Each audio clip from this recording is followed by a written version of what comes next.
Show me your emotion. Y'all ready to connect? Let's go!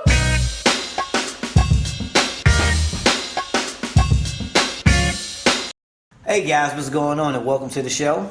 I'm Ryan. And I'm Lex. And before we get started, if this is your first time watching our podcast, welcome. 3 things you can do to help support this podcast. 1 is to share it.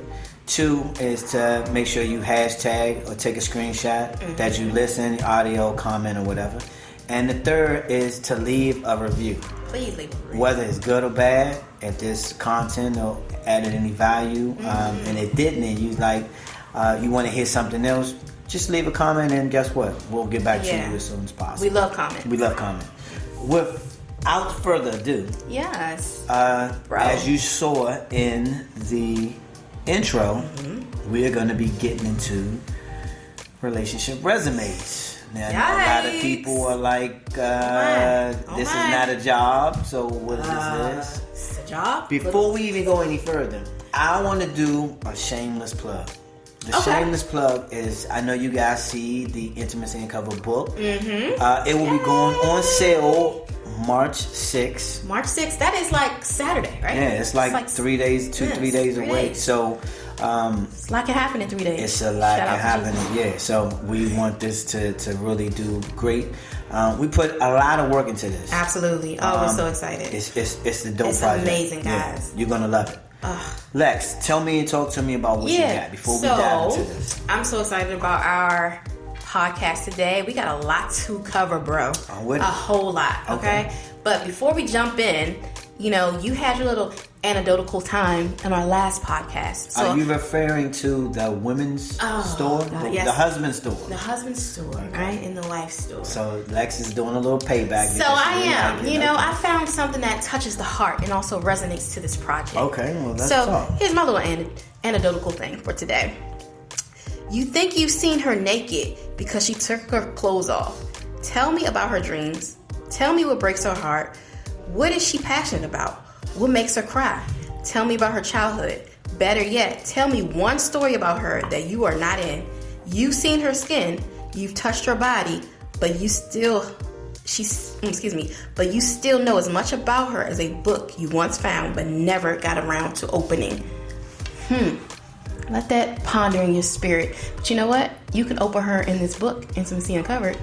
Well, I mean, I feel like, okay, well, if I had to take that, what do you call it, an antidote? Yeah, a little anecdotal kind of. I don't think it touched the same as the husband story.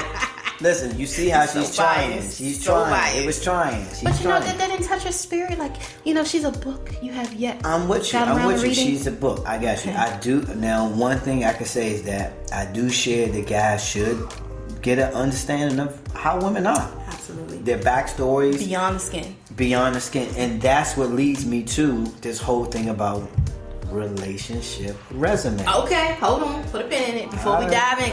All right, man. Got to warm up to that one. All right, okay. So keep going. Before we get into that, I also wanted to check in with you about some things I've been seeing on social media lately around this term. All right. Simp. All right. Okay. So apparently. Are you talking about The Simpsons? No, definitely not talking about The Simpsons. Okay. Definitely not talking about that. But apparently, people are using this word simp like crazy. Okay. To describe. I've heard of the term simp, but sometimes when you hear the term and that's not you, you kind of it takes an effort to kind of really understand what it is. But I do know what it is. So. Okay, so before you dive into that, I'm just give a general broad stroke of the definition, right, to some of our listeners, because I was like, I had never heard the term. Of course, I heard a simpleton, right, before, but I never heard other men be like, yeah, he's a simp, or blah blah blah. So, what does simp mean? Okay, so simp is a slang insult for men, right, who are seen as too attentive or submissive to women, especially out of a failed hope of winning some entitled sexual attention or activity from them. So, apparently, I guess a simp is a guy who's seen to be too catering to women. Would you agree with that? So when I hear simp, here's what I see. Okay. I feel like the simp term is more of a guy that is going out of his way for a woman, and that woman may not necessarily want him, and he's going above and beyond to try to win her over, doing things that he would not normally do.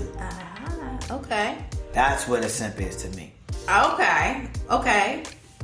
So guys use this term often. Okay. I'm asking you.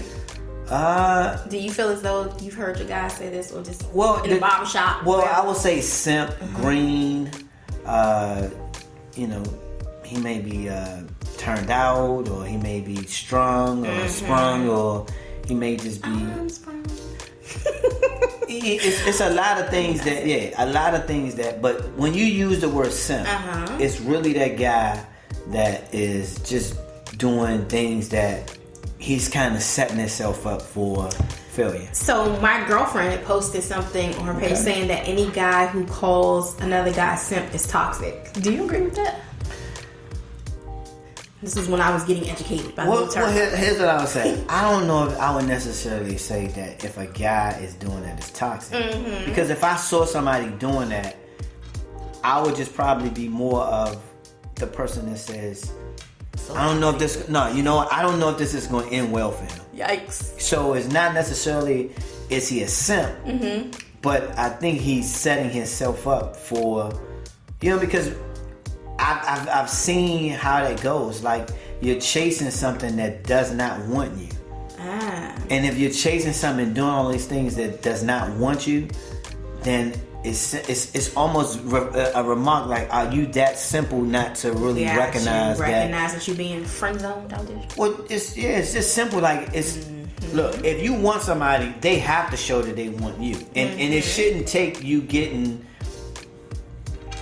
10 I'm trying to use a term to kind of break it down, but it shouldn't take you but so long to see that the person want you back.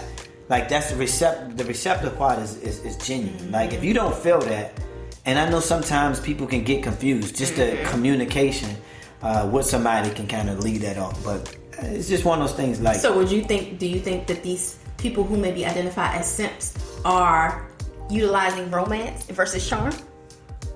No, we talk about in the book? Well, so the difference with using, they want something, so they're charming.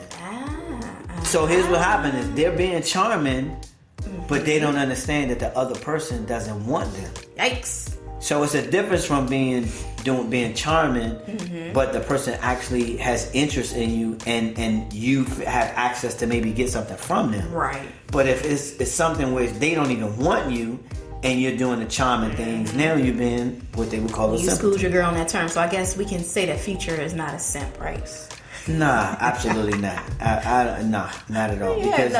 Because so most women are attracted to his power. Yeah. And the essence of what he represents. And he represents that dark, I'm trying to think of a word that would describe it. He uses the dark, that trap music, that danger, real, that danger, that raw, like, that thrill, like that rush, like almost like the kind of the drug dealer, right? That type of that fast life, just carrying a gun all the time type of environment, like I only brought him up because I saw something else posted where someone was stating how most females want Russell, what's his name? Russell Wilson. Thank you, Russell Wilson, to be like Future. They don't want they want Russell Wilson. Yeah, that's not gonna happen. Right, exactly. You know what I'm saying, or whatever. So, but my question is, why do women think that you can put? No, I'm serious. It's almost like you can put one half of an animal on one person and then the other half on. I'm gonna be honest, it does not work the that same way men feel as though. I'm just gonna just go ahead. It might have felt a little bit. Adjust that book there. There you go. It feels like leather, but the same way that men feel as though they want like this virgin, but also want her to be a freak in the sheets. It's the same thing for me. You want two sides of the coin. Oh, the book was upset about that comment. But it's two sides of the coin, and so I just think it's interesting on both sides, right? Okay. You know, but that I want to focus in not even more so on those actual people, right? But like the persona that people, project, even in like the dating realm, right? Okay. Like we have to be careful about that, because if we're projecting a certain persona, you gotta live up to that persona. You know what I'm saying? Like if you're projecting you just tough guy, hard nosed, whatever, you gotta live up to that, especially in the public eye. And so it may be hard to connect. It may not necessarily be a guy. He comes off as like a guy can be the tough guy. He may just be coming off like, I'm living for the moment. Gotcha. So the environments are totally different. So when you do it, let's just take a comparison, of Future and Russell Wilson. Okay. Now you mentioned somebody else. Like it's two scenarios. We have Future, Russell Wilson, and then we have Future, and then a young lady gets with Michael B. Jordan, right? Oh yeah. So let's kind of like Lori Harvey, right? Lori Harvey. We're talking about Lori Harvey. So not to drag anybody under any bus, but we just having a discussion about this thing about disclaimer. So what I was gonna say is that Future is who he is, right? He's letting you know, like, I'm very impulsive. Yes. At the moment, I'm right now. It's a right now thing, right? And the music that he creates is from a deep. It feels like it's from pain, because when you think about it does feel like it's from pain. Yeah, it's like the lean, and you know what I mean, the lean and the alcohol and whatever else drugs, mollies and stuff like that. Like, so it's like a numbing thing. So it's almost like whatever pain you're feeling, like that seems to be. Give him a hug now. It seems like it's an attractive thing to women, like, because it forces them to just be so aggressive at the moment. Whereas a Russell Wilson and a Michael B. Jordan have more of a long-term thing. It's more long-term, more settled, more family. And not saying Future's not family-oriented, but it's just the way that he's doing. So I'm noticing a pattern. It's like women will go and be with Future, and then they're starting to migrate to the Michael B. Jordans and the Russell Wilson. The guys that are more long-term. Because it don't feel like Future's looking hard. Yeah, I wouldn't say so from his lyrics. Some point, I feel like he is, because it's only so many women you can get with. Now you can run that you can run that gamut for a long time. You can run that gamut and keep on going from one woman to one woman to one woman. And like I said, I understand how that looks and how that feels. And some men may feel like they don't want to commit to one woman. I totally get that. But I think it's women feel that way too. Well, at some point, you're right, when they're in their future zone. Yeah, I mean, I think women feel like that, but they gotta kind of be careful. Why do they have to be careful? Come on, and you guys don't. I'll tell you every time. I'm gonna tell you. Double standard. Listen, it's you may label it as a double standard, but what happened is when a man goes with a woman, he's able to do that just from a physical standpoint. But most women draw into an emotional connection to that. I didn't say every woman, but I said a lot of women. Okay. Most women. I'll give you that. All right. Right? So most women are emotional, like they want, especially if they can see themselves being with that man. If they can see themselves being with that man, they are going to have some type of emotional connection with that situation. And you guys are just so good at like cutting it off and on like a switch. Well, here's the thing. We know from the jump whether or not we're putting you as sex partner or someone we see a future with. Wow. We know it because those qualities. We're hitting the gyms. We're getting key. Yeah, this is it. Like we hit it. So now this is what I want to run into. I want to jump into this whole this relationship resume. Let's dive in. This is a segue. Let's get into it. All right. Now with the relationship resume, I feel like when you get to know somebody, you want to know whether or not they qualify for the type of interaction you want with each other. That's fact. If you want a relationship, committed, and if you want to be married, do you qualify for that? And what's your experience from that? So a lot of people that are looking for that sometimes find themselves they don't have the tools. Facts. They don't know what a guy actually wants. Right? And sometimes, well, no, I won't say sometimes. there are things that guys don't know exactly what a woman wants. And then furthermore, there are times when we don't know what we want. Because listen, as a director, I see plenty of resumes, right, come across my desk. I'm sure you see stuff too as a business owner. It's very vague. Very vague, right? And then you see people that hop around, right? Like this person was here for a couple months. This person was here for a year. This person was here for a year. There's no longevity on some of these resumes, right? So it makes you begin to question, like, do you know what it is that you want? Are you out here just trying to really gain more insight into what it is you need, right, as an individual? And I think sometimes we are that way in relationships. We have, I think, a framework of what it is we think we want, but then sometimes it may get jolted or shifted, depending on the people we encounter. And then sometimes, like you said, we may not have spent time refining our own skills set, right, that's on that resume, which will be the tools to really carry something forward, So I think, let me say this. So I know you, God damn it. Listen, this is how you know that the book is hot. It won't even stand up. The book won't even stand up. The book will it's falling. I don't know if it was somebody ordered it or pre-ordered it and it automatically just shipped to them. I think but that's that's what it is. So we're going to make sure this book stays up. Right. Gosh. So, but back to how I was trying to kind of narrate this narrative of what it is. So look, when it comes to the relationship resume, I think one of the biggest things that women and men should do is to ask questions in regard to who you were with before. Because it paints a picture. Okay, wait a minute. Hold on. Go ahead. What kind of questions? Because the only reason there's some questions I feel like that don't need to be asked, or because we don't want to. So what questions are off limits to you? I mean, like questions around.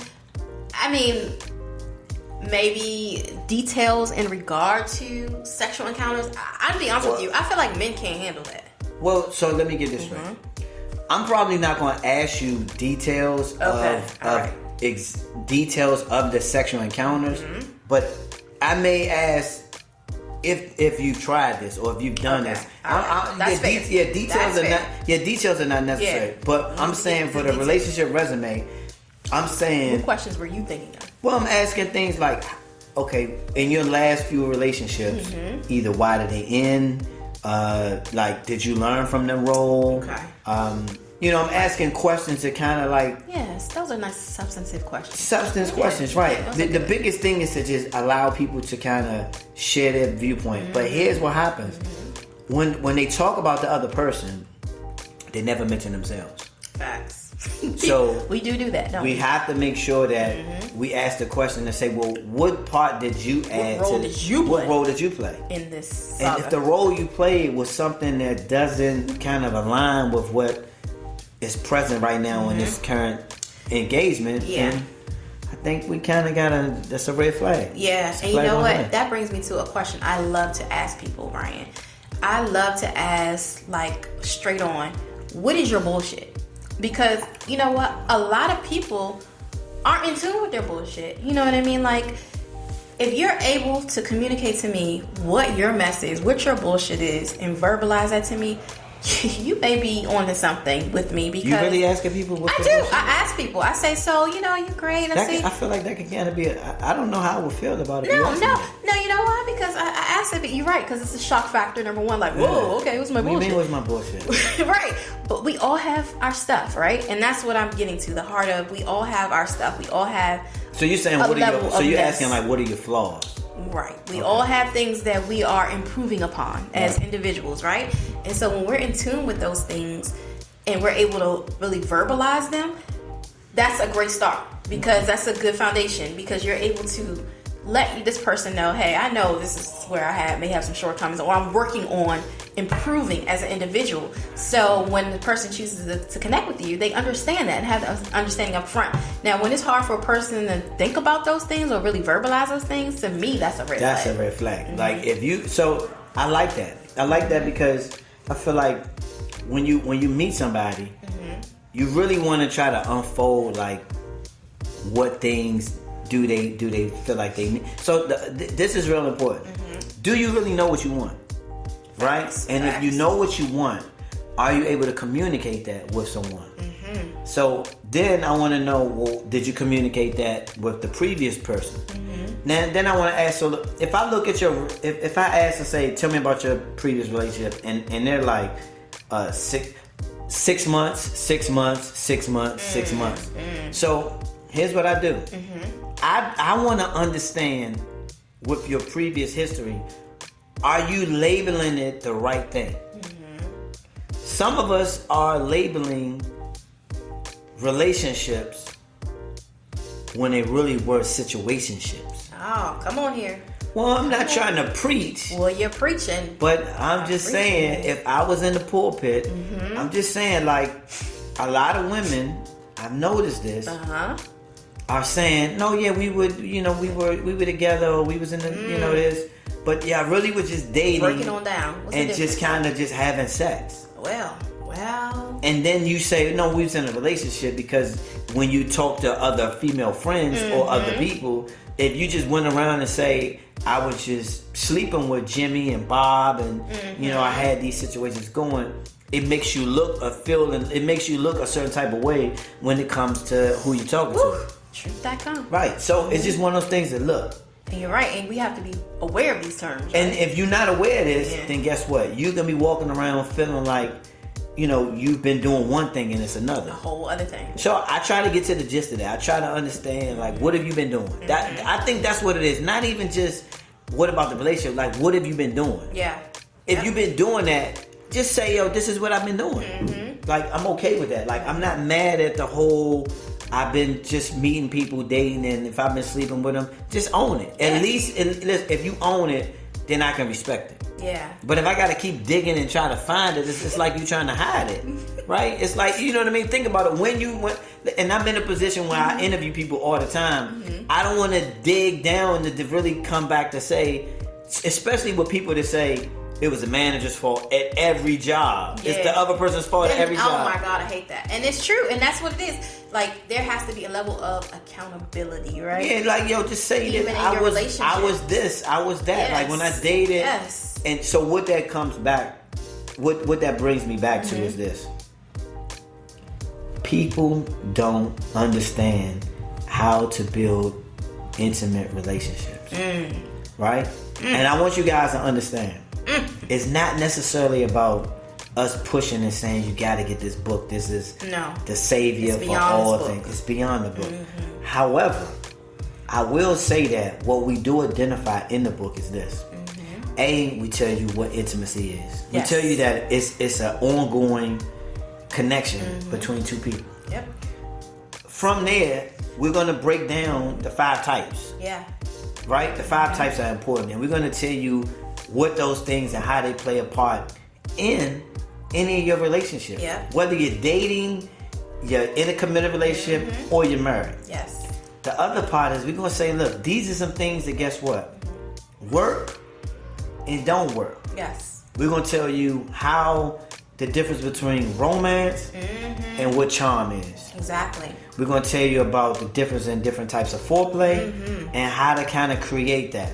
We're going to talk to you about being vulnerable and not being vulnerable. Exactly. And when you're able to have that sense of vulnerability, there's a deeper connection. Yes, come on here. So you're closing. I'm closing. So I'm saying right now we get ready to send the collection plate around, and we're about to start collecting. So if you at home or you in the car, we're sending around the collection plate. It's a right virtual now. collection It's plate. a virtual collection plate. Get this pre-order because you're gonna need it. Yes, but Ryan, no, you're right. I mean, the thing about that phrase about intimacy, being an ongoing thing, I think it's so much power in that. It's an ongoing, so it's living, right? So it's constantly moving, constantly expounding, constantly, you're learning things about your partner, you're learning things about yourself, and you're allowing that to mesh, right? And it creates this dynamic connection when you allow it to naturally evolve in that way, right? That's true. So I think that you're absolutely right. That's the power. These resumes, though, I think we have to be more intentional in our skill set, right? On this resume, and be more intentional of what it is we're bringing to the table, how we're facilitating those skills. I got a question for you. Yes. So here's what I'm gonna ask. All right. So if you had to let guys know what 3 things they need to make sure that they have on their relationship resume. I'm saying I'm going to answer the same things. I'm saying if you had to tell guys 3 things that they need to be able to share, or not share, but if they were going to be able to, if they need to have these 3 things for women, what would those 3 things be? Wow. What would those 3 things be? Definitely, I think that being aware of where you may fall a little short, or things that you are constantly improving on as an individual. So you're bullshit. You're bullshit. You're bullshit. You know what I mean? Definitely being able to vocalize those things, I think, are important. That, hey, listen, I know this may not be a strong area for me, but I'm constantly working on it. Okay. And that makes you empowered off the gate. That's one. Yes. I think being able to be open, right? Okay. And honest, with your partner. I think that is a good thing. Sometimes men think we're these fragile beings, right? And there's and I understand this level of protection you guys want to have, like we discussed in the book, right? But there's a fine line with that, and you have to be open, so that she can trust you more, right? And respect you more for your openness. So I think maybe a level being open and honest. Third thing, I would say dig down in this one. I want a specific, because I know the whole thing of talking about your flaws and then talking about your being able to communicate. But what's that third thing? Give me something like real barbershop conversation, like not. No, I mean, I think being able to support her. You know what I mean? So let me get this straight. So you're saying if I met you and where you at? And just a woman. You're saying that if I come and say, hey, here's my bullshit, I'm gonna communicate with you and let you know what it is. And this third thing you just mentioned, of being supportive. You're saying that my being in the bedroom stuff, you're saying being romantic, you're saying none of those things matter. I just want to go on the record and say this, because I'm just saying, I just want to know, is this what you saying? So guys, hold on, we going to put Lex on the spot right now. Maybe there's 4, okay? So you want to add another? I want to add another. All right, add another. What's the next one? So I do think, you got to be bringing that fire. I mean, like... Sexual fire. You do. Like, you do. I mean, and even if you know what I'm saying, like, you got to have some tools in that toolkit. So here's what I will say. This is why... when we went to the husband and wife store, that when you talk about it, it just talks about you guys are never satisfied. I'm saying that I'm just saying that if you go back and listen to the first podcast, I talked about this and said that guess what? The men who went to the wife store, for the women that love to have sex. No, listen, they love to have sex. They love sports, and they had their own money. Yo, we never visited any other store with no other floor. We were satisfied with those 3 things. Okay, listen, we're not going back to your anecdotal. Well, no, I'm saying you went on and said instead of these 3 things, I need to add on another. I need another level. It's another level. I need another level. So now I want to kind of merge those 2. Supportive sex. Can I merge those? No. Not really? Okay. Forget it. So, to answer those, right, I feel like a couple of things that women need to have. Is these are 4 things, right? I mean, 3 things. So, 1, I feel like women need to be able to be nurturing. Okay. That's important. Women should be nurturing. Yeah. And nurturing means that you're there to be supportive and you're there to push him to be great, right? The second thing I feel like women need to do is they have to be able to communicate. You gotta communicate. We don't understand. You think women love to communicate? No. So I think women love to talk. But I don't know if women love to communicate. So let's kind of put this into context for people. Okay. In order for you to communicate, you must address you.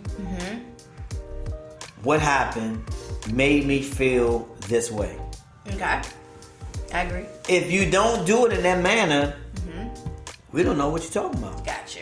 So you gotta communicate and let us know exactly what it is and what we did and how it made you feel, right?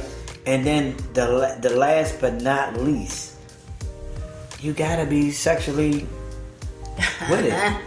I mean, so it goes hands in hand. Okay, well then, what about you guys that, want this whole version or limited partners persona of a woman, right?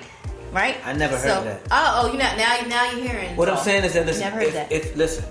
Because guys often want that. Listen. So it's two things. If she's never been with anybody, that means that you need to be extra experienced to get her to where she needs to be. Come on, and patient. And if she has been with enough people to where she has experience, sure, you're benefiting from that. Absolutely. It's guess what? It's Absolutely. a man's choice. It is a man's choice. It's a man's choice. It's definitely a man's choice. But I just want to focus on the fact that the double standard, you know what I mean? You have to be patient. If you understand, like you mentioned, that if she doesn't have those things, right? If she's still working on her skill set on that part of her resume, be patient, right? And work with her. Don't go elsewhere, you know what I mean, or whatever, but work with her. And if you are fortunate enough to have a woman who has a little more experience under her belt, appreciate and those skills get exactly appreciated, right? So that's my point. Well, listen. Thank you. This has been dope. I'm glad we back in the mix again, Yes. and this we ready to continue to share with you guys everything that we've shared in this book. Absolutely, and if you want to continue to fine tune your skill set, intimacy uncovered. Listen, I don't think you guys On your understand. resume. I don't think you guys understand. Like, we spend a lot of time. A lot of time. Not just randomly just doing, like, we spend a lot of time in this book. Like, we did. And talking to other people. You know what I mean? Like, about their experiences. And just in order to make this enriched. Yeah, we wanted to make it like an experience. Like, it's almost like you talking to us one-on-one. Like, we're all What just you used like to call this, like a virtual dialogue? Virtual dialogue. Yeah, it's a virtual dialogue. We're all sitting together. Now, is there anything else before we close the show that you would, you want to share with anybody? Or Yeah, there is something else I do want to share. So is it like a pillow talk, or is it? It may be a pillow talk, pillow talk to some of y'all. Okay. I would talk to you, buddy. Like, talk to me, not to them, but to me. To you too, bro. Okay, to me. Okay. To you too, bro. I thought gotta you get were saying real. something to the people. I'm talking to people and my bro right here. Okay. All right. So some things have changed with your girl Lex. Okay. And I am currently, married, right? But I am currently separated right now from my husband. So you're saying not in the same... Not in the same home. Okay. And we are still very, amicable and affable and all of those great things, but we're taking a little space. So that means that these black tables next time Need to be red tables. Facts. Because Facts. we need to dive into this. So Facts. I think you guys need to stay tuned because we're gonna kind of dive Podcast into 3. We're gonna dive into that. We're gonna dive into that one. And we probably need to change the color of the tables to instead of being black to be red, because I feel like this is one of those red table moments. Yeah, but you know what? There won't be any situationships here going on here. What did you say? Question. Let me ask you this before we close. Do you have any entanglements? I need to know that shit right now. Do you have any entanglements? I'm just asking. Till next time. Till next time. All right. Listen, if you guys enjoyed this podcast, like I said before, make sure you guys tune in. We're on all the platforms that you listen to your podcast at. And Lex, as always, we want you guys to stay connected. So see you next time. Pre-order Saturday. Yes. All right. Boom and boom.